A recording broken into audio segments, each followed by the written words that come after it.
Are the political entities and their leadership mature enough to implement changes in long-range economic and developmental planning that all stakeholders and political parties need to agree upon, regardless of who steers the ship of state at any given point?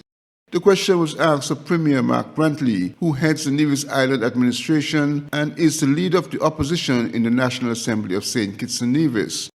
The question was asked in the context of significant and emerging difficult global challenges that require long-term strategies, political consensus, agreement, and a commitment to stay on a decided course of action, regardless of which political party heads the federal government. On such matters, the Premier believes that the time is already here, requiring a certain level of political maturity in the interest of navigating global issues that heavily impact small island developing states such as St. Kitts and Nevis. Unfortunately, in the opinion of some, that if I stand up and I say I'm the leader of the opposition and I am going to Nigeria with the Prime Minister because he has asked me to come to speak about geothermal, and who is better able to talk about geothermal in Nevis than the Premier of Nevis? I'm going to go. Oh, that don't look right. You should be fighting against the Prime Minister. But I'm going to fight against the Prime Minister when geothermal is going to be a benefit to the people of Nevis and the people of St. Kitts and of potential benefit to our neighbors. It is ludicrous, the approach. So the question you ask is an important question.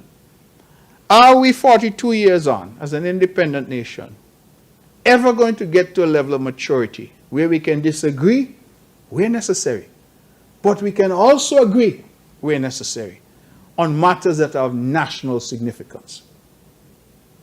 And that, for me, is an important question. I am trying to do my part, and I have said from this rostrum and in other places that Prime Minister Drew has extended a hand, and he has said, let us work together where possible.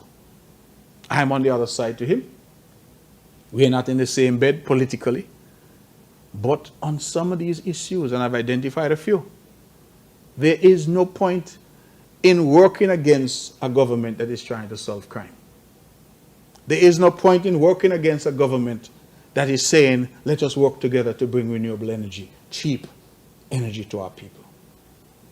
Well, if I were to fight against that, it means that I'm content to see this single mother in Jessups pay high electricity prices. I'm content to have the suppliers of diesel threaten to shut us off if we don't pay for their diesel.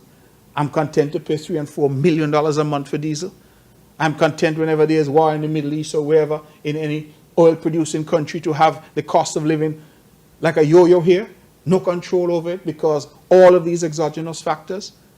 Well, what kind of leader would be content with that when there's an opportunity through collaboration to make things happen?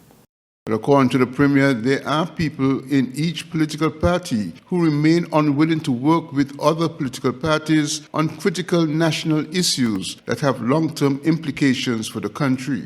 Glenn Bart reporting for SK Newsline.